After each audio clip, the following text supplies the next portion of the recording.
Episode of Bitcoin Live. Today with me in the show is none other than Josh Hugh, if I'm pronouncing it right.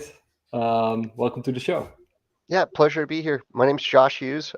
Sometimes in France, I was a French linguist for a while, so it's Monsieur Hugues, UG, that because everything else gets dropped. But it's a pleasure to be here on Bitcoin Live, and looking forward to this conversation.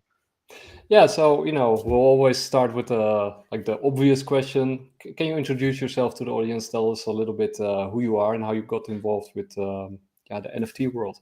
Yeah, so I've been in cryptocurrency since probably 2015, 2016. And Throughout that time, I was doing my master's in visual studies and got into NFTs back in like 2017, 2018, just as like some, portions of my thesis for my master's. And then I've continued being involved in cryptocurrency communities anonymously until the bull run of 2020, 2021.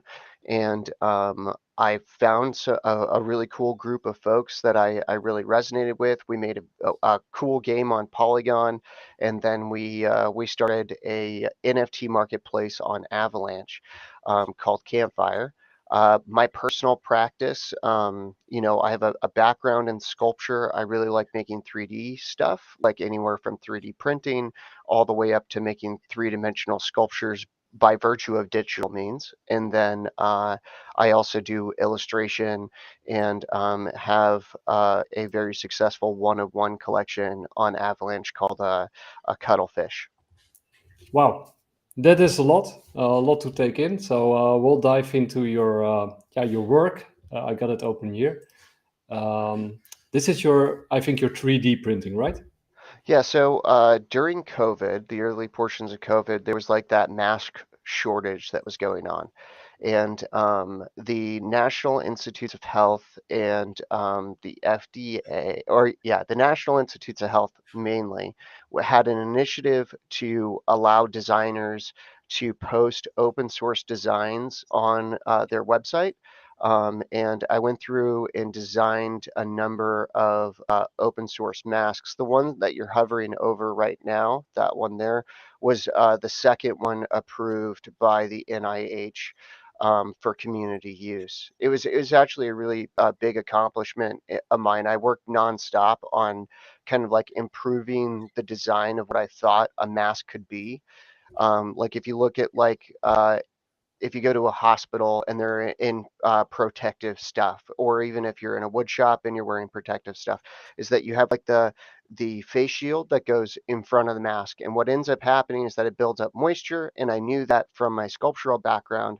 And I was like, when I was building it, I was coming from it from the idea of PPE in regards to working with like resin or working with wood, and what would I like to see in that. And it was a very, very cool experience there. Yeah, Um, it's a very unusual also field, or at least sort of subject to sort of choose, right, as an artist. yeah, eventually at the end, I decided that I wanted to like after I got the community approval, I wanted to like expand it and collaborate with artists. Everyone's kind of like, having this contemporary conversation at that time around masks and what have you. And that there wasn't any available. And I wanted folks who were out there um, experiencing that to have like a canvas of which that they could project upon, so much as like identity, how, a piece of clothing operates or what have you. So I reached out to a number of artists and I even made so much as like a full helmet, like Daft Punk style Cool. mask that was all with the basic components that were all approved by the NIH. Um, it was a really cool experience making those. I ended up getting an American Craft magazine. Edith Garcia wrote a pretty big article about that, and I even made her a custom um, the face shield, instead of being plexiglass, was porcelain, and then did like laser engravings in different glaze techniques on it to give it Wow. like its appearance. Yeah, it was really fun. That was one of my uh, COVID. Everyone had their own COVID project. Whether it was going through Skyrim and beating Skyrim only with iron gauntlets, all the Yeah. way up to whatever. And it was a very fun thing for me. So people must have reacted very positively when they saw those masks, right? Yeah, I mean, like, it was a stressful time, and it was also a way, like, because it was light. Like, I was using like very there wasn't a lot of like acrylic substrates out there that was available on the market anyways, because everybody was making shields to go between clear shields to go between like cashiers or whatever. Yeah. So I was like, oh, there's all kinds of like super vibrant, crazy colored acrylic out there, and so I started using a bunch of that in the work. Um, it was you know a stressful time, but that was definitely a way that I worked with it. Yeah, because creativity also helps with dealing in stressful times, right? Mhm, mhm. And how do what do you do as an artist, or as a artist with like specific design skills? Like how can I you know, Yeah. um, improve the world? So can you tell us a little bit more about this one? It's very intriguing. Yeah, so that is a mix between like an Escher solid. Right before COVID, I was really like entranced by the idea of like three-dimensional push and pull. So like if you look at some objects directly isometrically, so like if you look at a cube isometrically, it starts to become like a hexagon, right? Yeah. And that there's some illusionistic qualities there. Like if you, and then thinking about the single point perspective of, Instagram, literally like a lens of a camera, or like the lens that we're talking through now, and how that those things can cause an illusion. Hmm. And I was making these larger anti-cube pieces, which is in the previous one. This is just in like an expansion. So like this right piece over here, that's actually like a bunch of cubes that have been turned into their circumcenter, uh, and then built upon. I could probably show a video of it, but um, it makes like a hypercube or what have you. Yeah. And those were showed in Untitled San Francisco 2020 in February, right before COVID. That was the last big show I was in, was the Untitled San Francisco. Wow. Wow. This is really amazing. And but how did you sort of make that step towards NFTs? As I started making, I've always been involved in digital work. And in 2018, I was doing my thesis on the future of the art economy, in regards to like what this digital landscape looks like and things like that. And I started minting NFTs on a platform called Scent, which originally was supposed to be like a social media NFT marketplace. Okay, Hmm. and it's all custodial, right? And and most of the things that I was making on there was like logos and playing around with that kind of thing, not showing my actual work. And what's interesting to me is like all of these assets, like this really large print that I do here, all of it is constructed digitally and then reconstructed physically. So uh, as we are looking at, how does the art economy kind of wrap itself around this new digital uh, landscape, if you will, and how Hmm. can we best, promote like photographers, for instance. I wrote some about photographers, and when it comes to like the gallery environment, the question always is like, um, what is the authentic experience with something that's ultimately digitally reproducible? And then secondly, how does ownership work, right? Hmm. Do we give them a thumb drive that is locked, you know, that this is the only copy of the thing? And how do you guarantee the only copy of the thing? And then how do you guarantee that it wasn't copied, copy and Yeah. pasted or what have you? And I found a pretty extreme interest in like uh, the the capability of a ledger, one, and then also the idea of provenance, right? So the idea that like a thing can travel from one person to another person to another person to another person, and that's how we establish authenticity, right? Yeah. And that was like how I really got into NFTs at the beginning. And then I made a couple of friends, Stephen and Geraldine, who are the other co-founders of Campfire, and we started this NFT marketplace after doing a weird rebasing a game on Polygon that is like Hot Potato. Like, it's like a completely decentralized childhood game of Hot Potato. We had cards, NFT cards that could like modify the game and things. Cool. And it's super experimental, but ridiculously fun. I've never laughed so hard until I cried so many times playing that game. But uh, it doing the game and then doing the previous research in like 2017, 2018, all the way up into the present. I see it as a huge opportunity for artists, not only for like the idea of a digital collectible, but the idea that like maybe the NFT for physical objects, right, can be like the best certificate of authenticity ever invented. And I think that that's the biggest portion of the technology that I'm most excited about. Well, you sort of already touched upon it because that was my next question. Because you get a lot of criticism from people outside of the NFT world and outside of crypto, and especially NFTs. Like there's a lot of hostility towards NFTs. You like it's copy paste. What is the value of it? Why do we even bother doing it? And you already sort of touched upon it. But can you sort of dive? What would be your sort of supreme counter argument to those kind of people?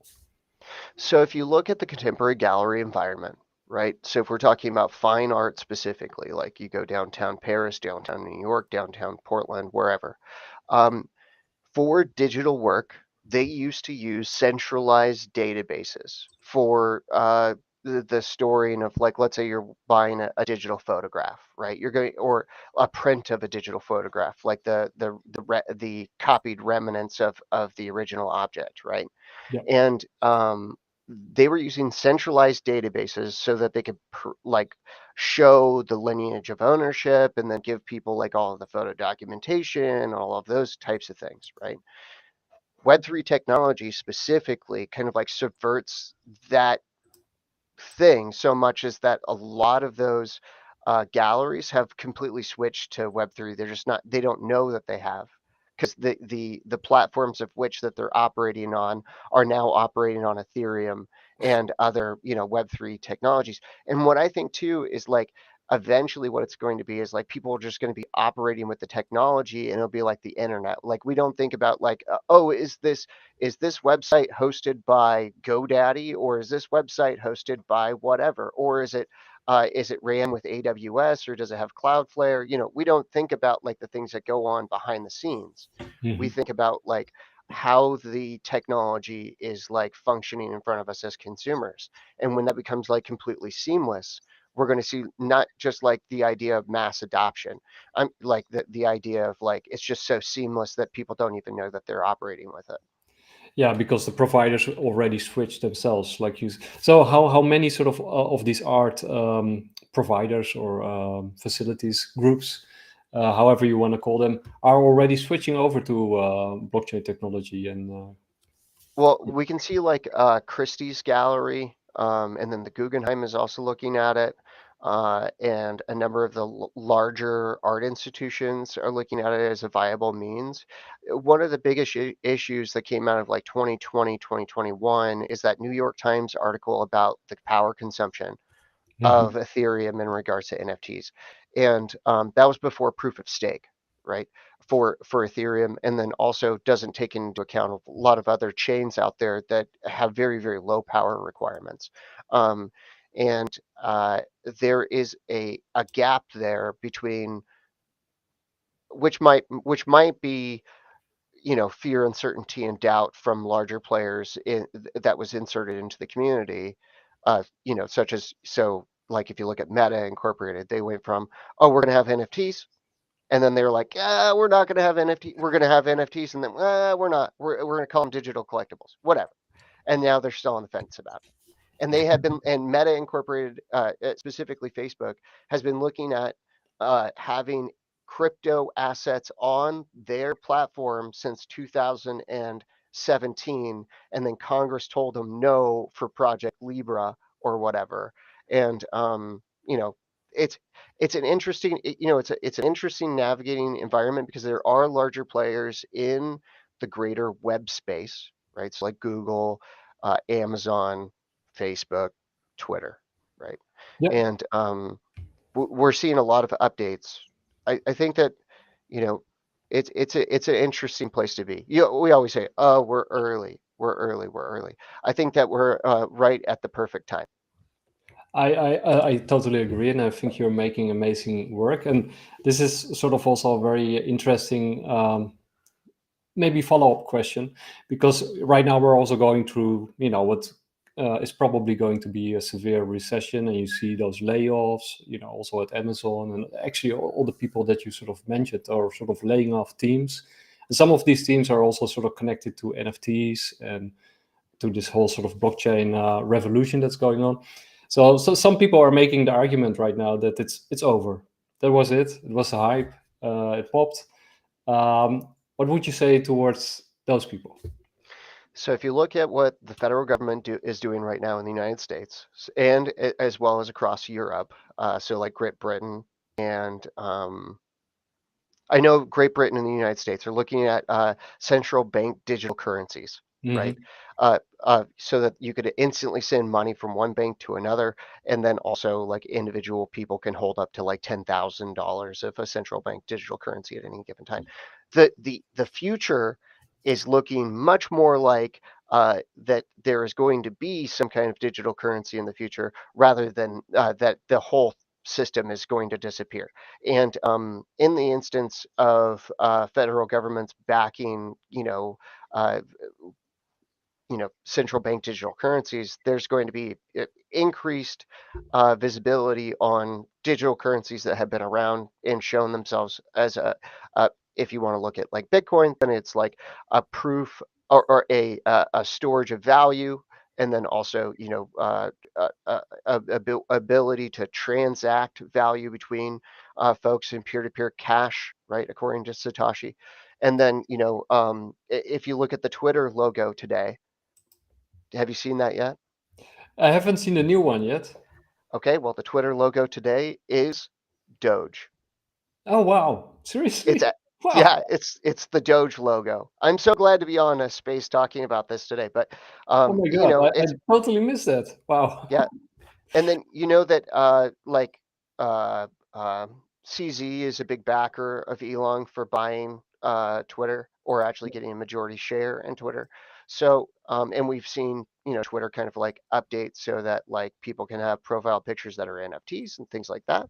And yeah, I think that it's a pretty interesting operating environment. Even though that, like when we look at, okay, so if Satoshi Nakamoto's thesis is correct, right? It's that banks, they're no good, and that it's not a good way to store your value, because that they loan out the money, and if they go upside down, then you're only insured in the United States for up to $250,000, and we've seen that in SVB, right? Yeah. And so I think that a lot of people, even me, when I seen the news of SVB come across, I was like, because we do some startup banking, and I was like, oh, guys, hey, maybe we have a treasury of um of some Bitcoin or something like that, because at the same time we got uh Coinbase's stable coin. I don't know why I'm spacing that right now, but it depegged, like, and that's one of the things. But we also seen Bitcoin kind of like explode for a second after that, so Yeah. um, I think all of that's pretty cool. Oh yeah, no, I totally agree, and we're on the same wavelength. And I think also it basically sort of ties in with what you said. But if we're moving towards a CBDC system, I hope not personally, but I prefer a Bitcoin system. But you will probably have CBDCs or something along those lines. then it makes perfect sense, since they're already using the similar technology, that you would also have NFTs, right? Digital identities, and then the whole digitalization, electrification of society, and digital, like identities within games, and the games merging over into reality. All that kind of stuff is probably. I've heard a lot of folks in the cryptocurrency community are not for central bank digital currencies, right? Mhm.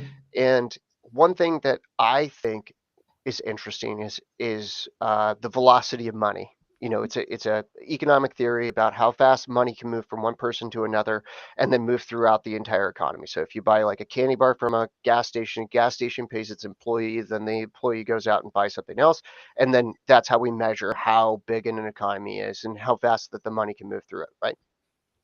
With a central bank digital currency is that like if I'm wanting to have instant financial or a near instant financial transaction, right? So for whatever is that we're going to be able to have that one, right? That's one aspect of a digital bank or central bank digital currency, but also that means that likely that a lot of these other bigger players out here, like exchanges, can operate so that people can seamlessly go from their bank instantly into Bitcoin, instantly into Ethereum, instantly into Avalanche or what have you, like whatever that their choice is in that matter.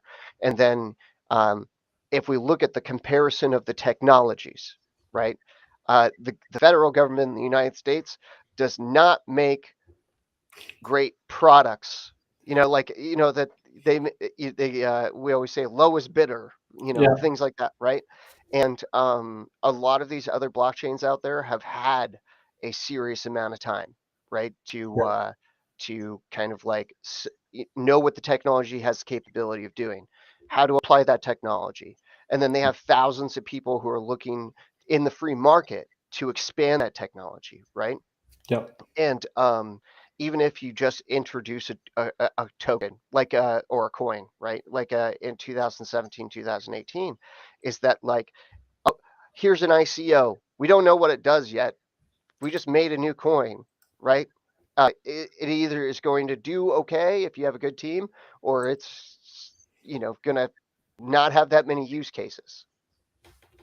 yeah. No, I totally agree. I think when it comes to philosophy of money and scalability, I think the Lightning Network of Bitcoin sort of takes care of a lot of that, of a lot of those issues, right? You can also see it in El Salvador, but I think there's a lot of room for other digital currencies, and I'm pretty sure there will also be central bank digital currencies. And basically, we're already, even today, we're already using bank digital currencies, right? So Yeah. um, but the main point, of course, with NFTs and blockchain technology is, that the linkage to NFTs and blockchain is, it's like a natural marriage, right? I mean, the two just, they fit together. You have the ordinals on Bitcoin, right? I mean, you have NFTs all over the place. But you picked Avalanche. So what makes Avalanche so special? So I like Avalanche because it's almost near instant transaction finality on the C chain. And then beyond that, it is decentralized in the way that anyone can be a node operator or a validator of the network, right? Yeah, And then beyond that, Avalanche has in its consensus the ability to make, like if you think about like Ethereum layer 2 solutions, right? Avalanche can make an infinite number of layer 2 solutions, and everything gets validated back onto the main chain again. So, and everything's validated by the top chain validators, which is it's pretty cool. I like that quite a bit. That was, and then 100% uptime, being completely decentralized. I like those aspects as well. Um, the and team there at Ava Labs is pretty good. I mean, really, really good too. I have daily conversations with them, and I've really, really liked it here. And yeah, well, yeah, that's what I wanted to say. the community is amazing.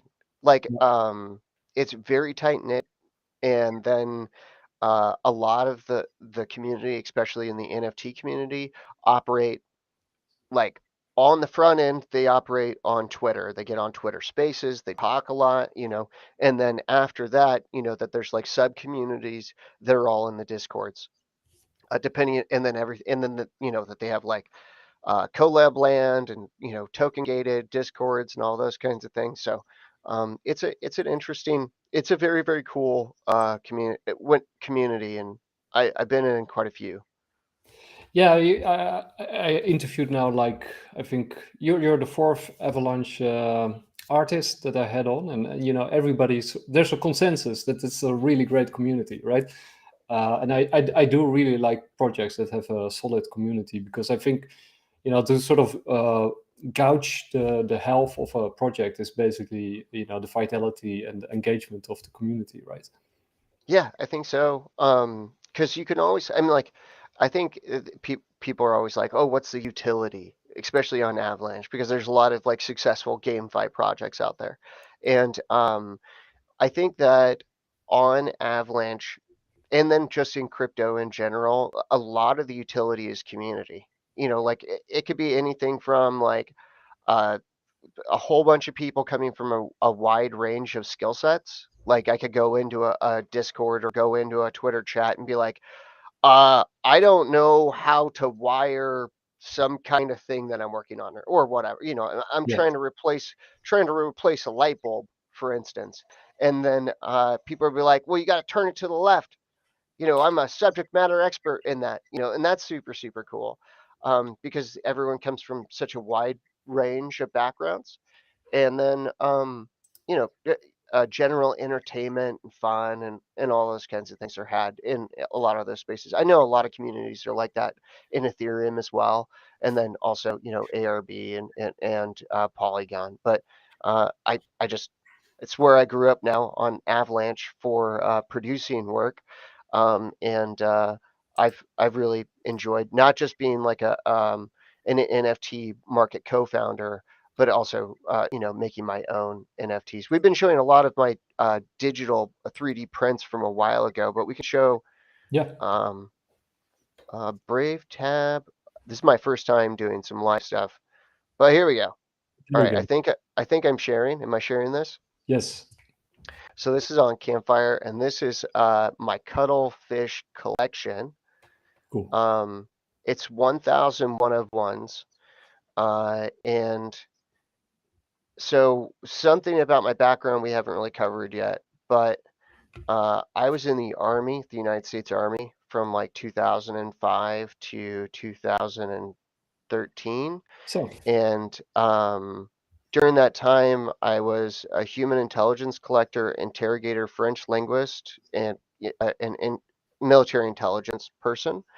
And some of that time, I wasn't able to represent myself as myself online. And while I was not representing myself as myself online, going anonymously on the internet, I created this character called the Cuttlefish, and I would represent myself as that. Um, so you why know, cuttlefish? so a cuttlefish, because I was uh, I was thinking about what a profile picture is, right? Just in general, and like on a kind of like high level, a profile picture can change color, shape, form, represent not just you, but maybe some of your likes, maybe some of like someone might take a landscape picture and put that as their profile picture.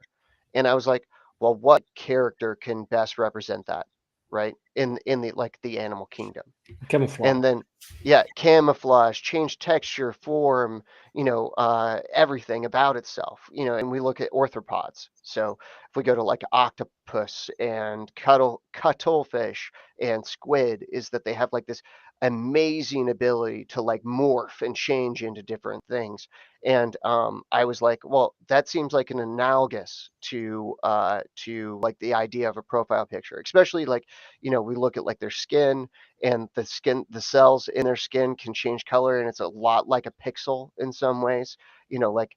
And I So I, thought that so I guess it also sort of harkens back to your intelligence period. Like there's also some camouflage there, and your yeah, 3D artwork, right? yeah, there's some of that as well. And then I love that character a whole bunch because I had drawn it for the better part of maybe like a decade and a half. And I was like, well, I would like to make a whole bunch of them. And not only take from like that experience of like making this character for myself as a profile picture, while most people were representing themselves as themselves online, and I was doing it anonymously, but like extend it as like an introspective study of like contemporary PFP culture and popular art, right? And so that, and then also like kind of like develop the character, do different things with it. It has like that collection has 17 individual unique games that I made in Unity. It has a 3D gallery now. Um, it So has its own. What's so that? you also have sort of plans to sort of develop it further as time progresses, or Yeah, yeah. And then it also has its, I've taken like all of the funds and now it's validating, it has its own validator cool. because I was thinking, because I really like archival stuff, like and I was like, well, how does an NFT become archival, right? How can an artist ensure that their work can exist forever? And the only way that you could do that is to validate the network. So get enough Avalanche token to stake a validator, and then throw a validator out there, and now it has its own validator, and then it's been a wonderful experience. I really, and then that community is so supportive too.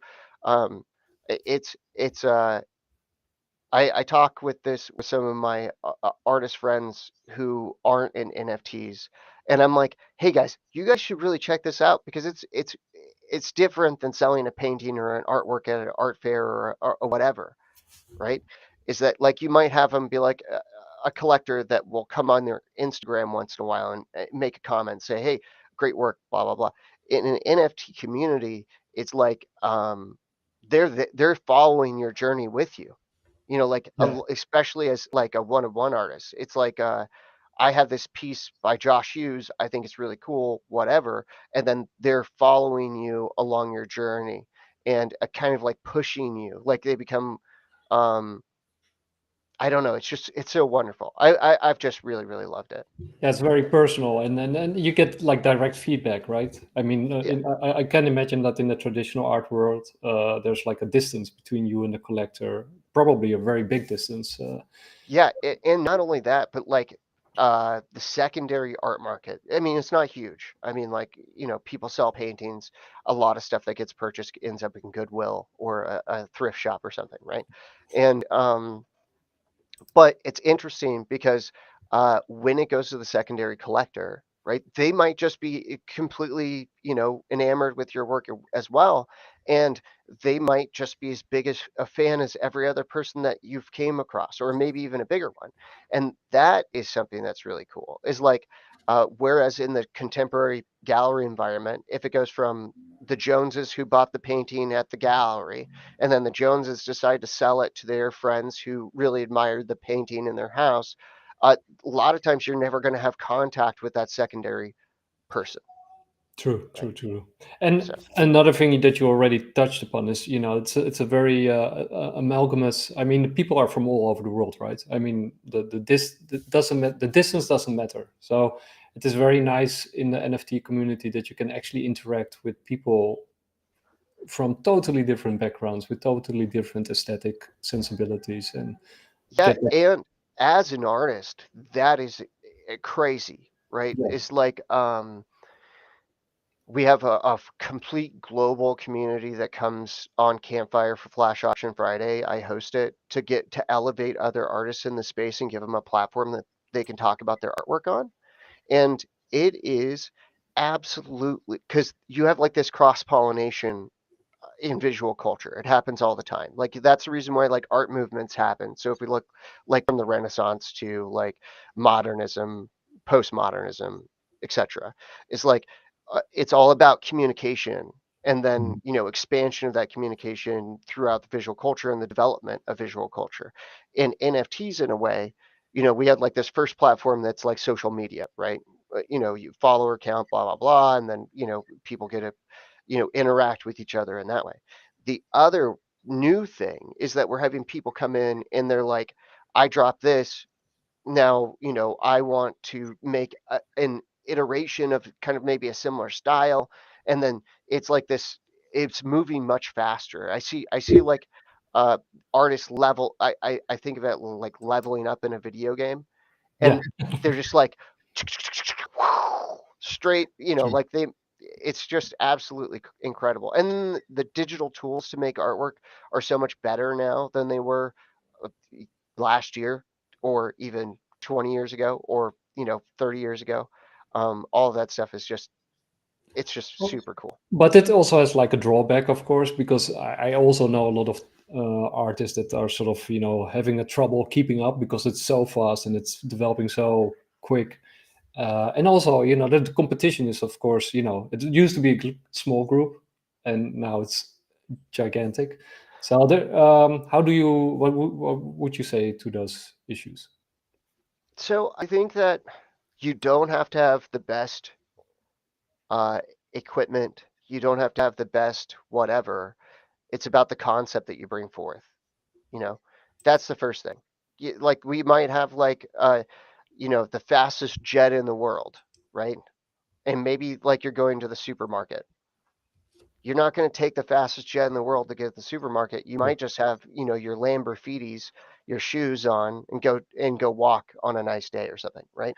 Appropriate tool for the appropriate job, right? Yeah. And art is made uh, by virtue of attempting to have a conversation with the audience, I believe. Like, or not even just a conversation with an audience, but like having a concept there that can communicate an idea, right?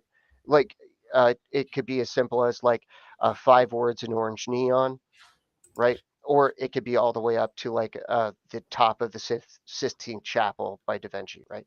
Is that we have like that gambit and range of visual language to speak in. And then that same gambit and visual language of a range to speak in is the same thing that occurs, in the digital realm. So we have pixel art, right? Pixel art of like 6 pixels, like, or even less. That's a possibility as well.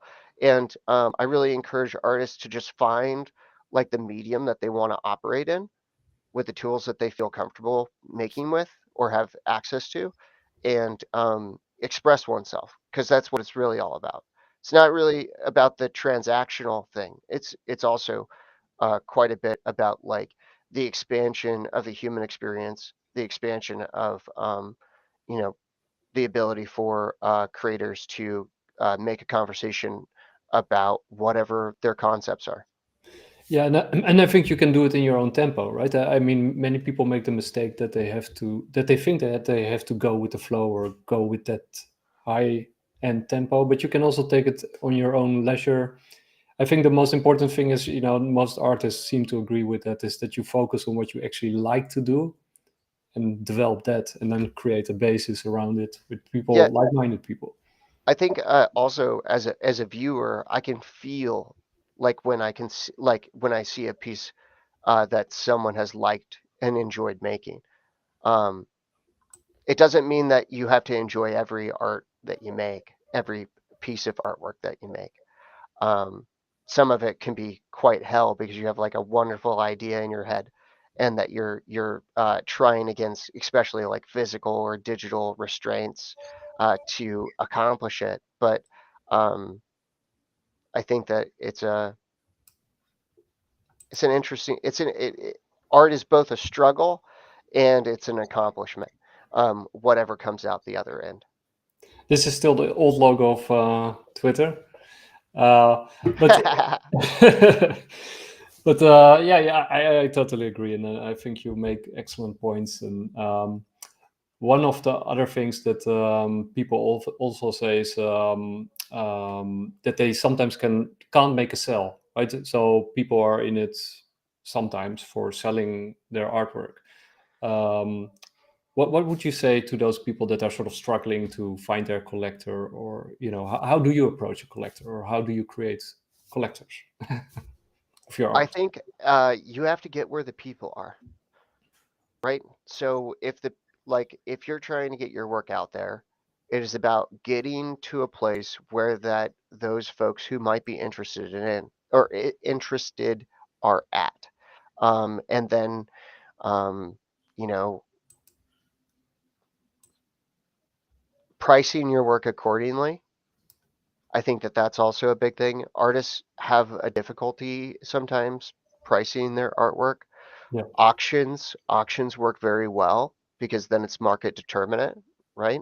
yeah, And then that's why, I mean, that's the reason why I suggest to a lot of artists who are new in the space to come to Flash Auction Friday so that they could get up, because each artist has their own collector base, right? And then if a whole bunch of artists get in one space, like a group show, then you have a lot of different artists that are coming through who can, you know, engage with the work.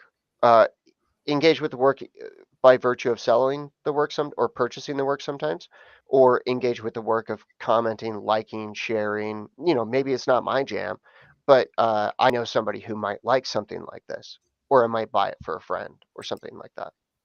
yeah, yeah. At the same time, I'm browsing through your website.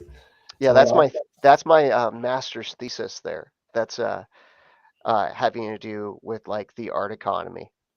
Yeah. yeah, because I was sort of browsing through it, and I saw Jeff Bezos and Amazon, and a sort of a catch. Can you tell us a little bit about that setup?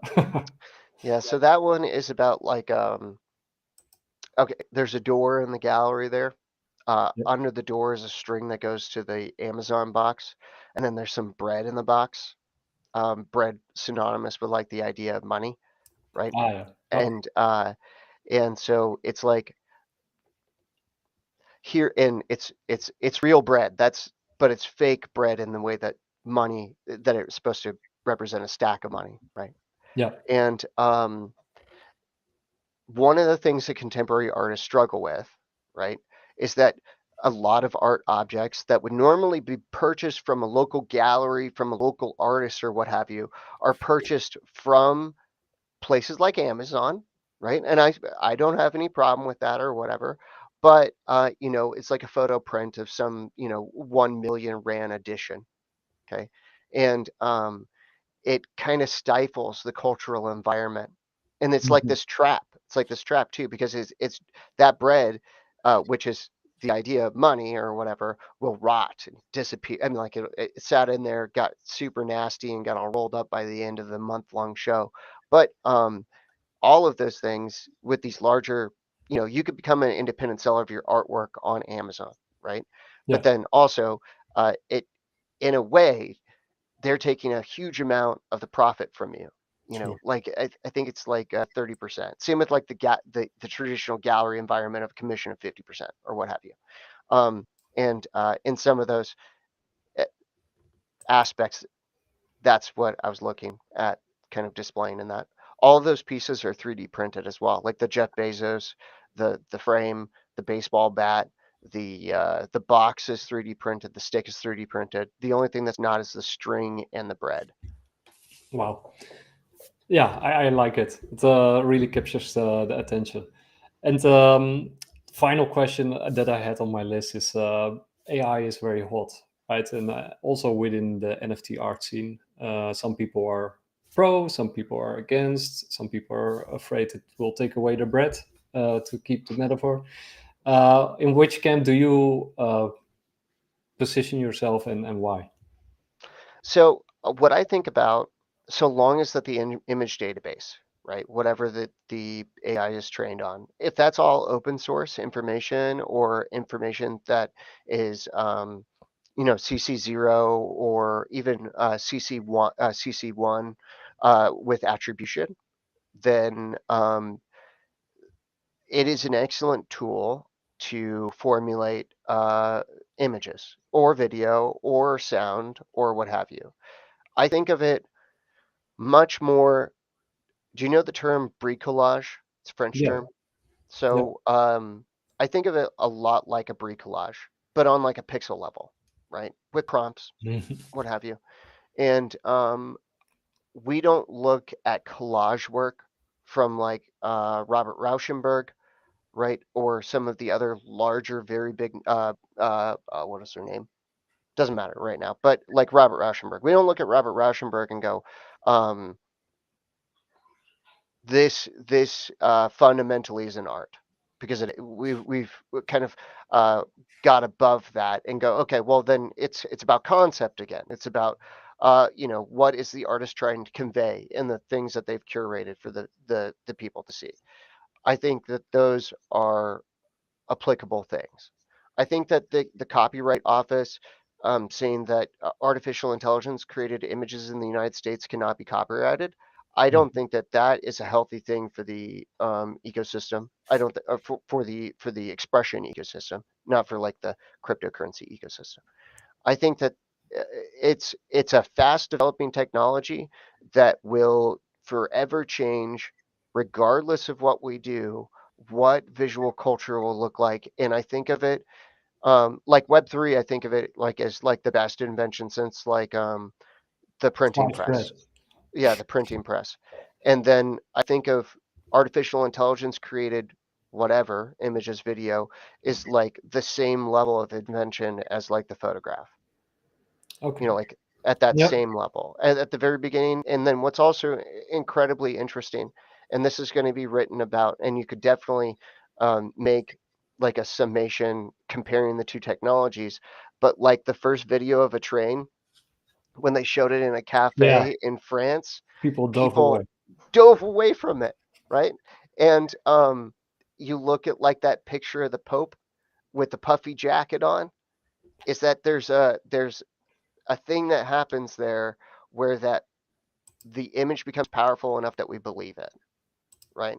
Yeah. And when we see, like, you could see a painting maybe in the early Renaissance where that they were using like four single point perspective, and it'd be at the end of a hallway, and you think that the hallway keeps going. It's that same kind of reactionary thing that happens until our brains get rewired, when that we can go, that's artificial intelligence created images. That's artificial intelligence created video, right? From our epistemological, phenomenological response to this repetitive thing that we're seeing. And then the same thing with a video, and the same thing with a photograph, the same thing with a painting, so on and so forth throughout our entire, human history up until the present. So the camp I'm in is I'm pro artists communicating ideas, and if their applicable medium is like an artificial intelligence created blah piece of music, um, image, video, whatever it is in the future, or even generative or what have you, is I am pro that. Whatever uh, means that someone uses to create their human expression. And what would you say if at one point AI sort of becomes self-conscious and creates its own art? So we look at like the Turing experience, or the idea of like a Turing test. I think it's very well possible that we're going to think, like people are projecting in the next like 5 years, that we're going to have computers have the ability to pass a Turing test, right? Yeah. I see it as happening right now, Yeah. where that some of these images are so photoreal that it's kind of like you wouldn't know that it was created by an artificial intelligence, right? You wouldn't know that. And by you not knowing that, it's passing some aspects of the Turing test. We're getting to that point. I think that there there is an authenticity, right? When we think about like human created things ver- versus um, machine created things. Like if we look at Walter Benjamin, Art in the Age of Mechanical Reproduction, Yeah. right? Classic. Yeah. And so if we look at look at it through that lens, there is a more authentic experience in quotations, right? Because I don't think that there's a true and authentic experience, that everyone can have different authentic experiences with stuff, but that there should be more aura in a work that's created by a human than by an artificial intelligence, because we we we bond as humans easier than we do with machines. Like, we might love a car, but we definitely love our wife more, or like that Yeah, kind of thing. You know, yeah, but I think that the future for technology and art is pretty bright. It also uh, e- it elevates people's ability to make and builds confidence in what they make as well. Um, we also can see, like if we look at Stephen Hawking wouldn't have been able to write a single theory after he became wheelchair bound, right? true. Without the ability, like the augment of technology to allow him to speak, right? Yeah, That same aspect is prevalent in uh, otherly abled artists out there that can use technology to to expand their practice and to better communicate their concepts, for sure. yeah, yeah. And on that beautiful note, I want to thank you for this awesome interview, Josh. And you're always welcome to come back on. And yeah, I loved it. Well, thank you for having me on. It was a pleasure. Is there, besides Twitter, some place that people should follow you or check out your work? Your website, of course, I already shared it, but any other projects that you're working on? Right now, I'm just working on Campfire. I am the voice behind Campfire, 0x Campfire on Twitter. That is campfire.exchange. You can follow me on Twitter. My Instagram is Josh Hughes, or at Josh Hughes Studios, and but I'm not active so much on Instagram anymore. But uh, I if you guys feel like connecting, my DMs are open, and definitely feel free to reach out. Thank you so much for having me on, for sure. Yeah, it was a pleasure. And I wish you all the best and keep creating. Yeah.